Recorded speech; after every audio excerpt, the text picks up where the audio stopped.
রাজ্যের বর্তমান চালু সকল সামাজিক সুরক্ষা প্রকল্পগুলি অব্যাহত থাকবে।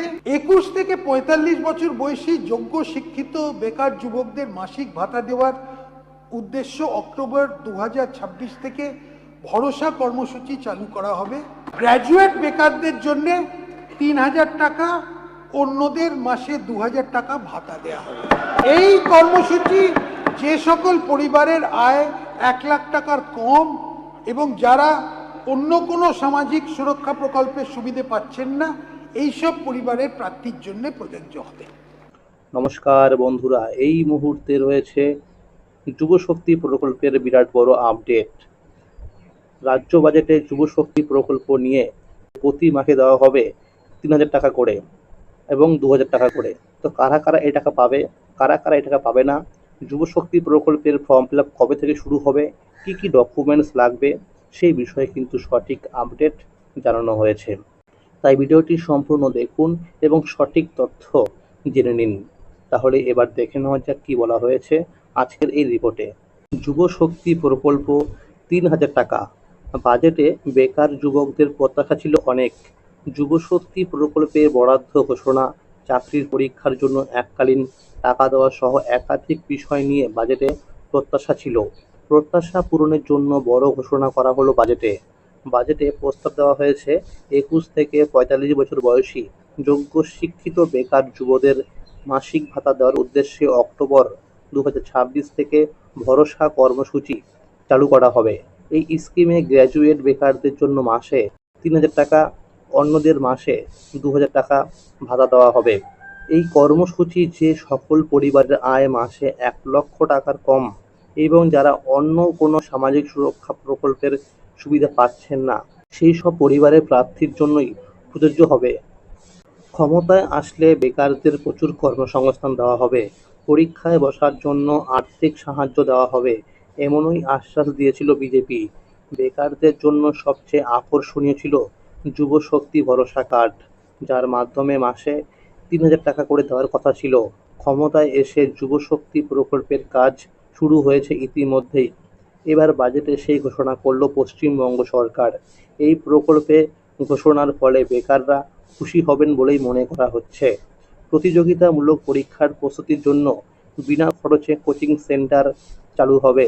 রাজ্যের প্রতিটি জেলায় তৈরি হবে বিনামূল্যে কোচিং সেন্টার। সেই সঙ্গে সরকারি ও সরকার পোষিত কলেজের ছাত্রছাত্রীরা যারা প্রতিযোগিতামূলক পরীক্ষার প্রস্তুতি নিচ্ছেন, তাদের এককালীন 30,000 টাকা আর্থিক সাহায্য দেওয়া হবে। এই জন্য 30 কোটি টাকার অর্থ বরাদ্দের প্রস্তাব রাখা হয়েছে। সূত্রের খবর, খুব শীঘ্রই অনলাইনে এবং অফলাইনে আবেদন শুরু হয়ে যাবে। বিভিন্ন বড় মিডিয়া থেকে জানা যাচ্ছে জুলাই মাসের প্রথম সপ্তাহ থেকে শুরু হয়ে যাবে ফর্ম ফিল আপ। এছাড়াও জনকল্যাণ শিবিরে অফলাইনের মাধ্যমে ফর্ম জমা দেওয়া যাবে। কলেজে পড়াশোনা ছেড়ে দেওয়ার প্রবণতা কমাতে বড় ঘোষণা করল রাজ্য সরকার। বাজেটে কলেজ পড়ুয়া অবিবাহিত ছাত্রীদের এককালীন 50,000 টাকা দেওয়ার কথা জানানো হয়েছে। আবেদন করতে কি কি ডকুমেন্টস লাগবে? মুখ্যমন্ত্রী শুভেন্দু অধিকারী জানিয়েছেন, খুব শীঘ্রই অফিসিয়াল নোটিফিকেশন দিয়ে জানানো হবে এই প্রকল্পের বিভিন্ন শর্ত, কি কি ডকুমেন্টস লাগবে, কারা কারা আবেদন করতে পারবে, সমস্ত বিষয়ে। তবে যে ডকুমেন্টসগুলো অবশ্যই লাগবে সেগুলো হলো: 1 নাম্বার, শিক্ষাগত যোগ্যতার প্রমাণপত্র, মাধ্যমিক, উচ্চ মাধ্যমিক বা গ্র্যাজুয়েশন, অ্যাডমিট কার্ড, মার্কশিট ও certificate. 2 number, SC ST OBC certificate যদি থাকে। 3 নাম্বার, আবেদনকারীর রেশন কার্ড। 4 নাম্বার, আবেদনকারীর ব্যাংকের পাসবুক ডিবিটি লিঙ্ক থাকতে হবে। 5 নাম্বার, পারিবারিক আয়ের প্রমাণপত্র। 6 নাম্বার, আবেদনকারীর ভোটার কার্ড। 7 নাম্বার, আবেদনকারীর আধার কার্ড। 8 নাম্বার, এমপ্লয়মেন্ট এক্সচেঞ্জ অফিসের নাম নথিভুক্ত থাকতে হবে, সম্ভাব্য এটা। 9 নাম্বার, আবেদনকারীর পিতামাতার আধার কার্ড ও ভোটার কার্ড। 10 নাম্বার, আবেদনকারীর বাড়ির কাগজপত্র, সম্ভাব্য।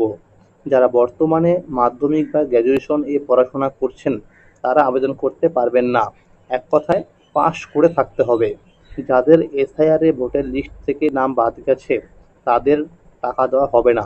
তবে যাদের নাম ট্রাইব্যুনালে রয়েছে এবং যারা CA এর জন্য আবেদন করেছেন তারাও সরকারি সুবিধা পাবেন বলে জানানো হয়েছে। তো বন্ধুরা, যখনই শুরু হবে ফর্ম ফিল আপ তখন কিন্তু আপনাদের জানিয়ে দেওয়া হবে। আজকের এই ছিল আপডেট। এরকম আরও নতুন নতুন প্রকল্পের আপডেট সবার আগে পেতে হলে চ্যানেলটিকে অবশ্যই মনে করে সাবস্ক্রাইব করে রাখবেন এবং সকলের কাছে শেয়ার করে দেবেন। আর যদি ভিডিওটি ভালো লেগে থাকে অবশ্যই একটি লাইক করে দেবেন। ধন্যবাদ।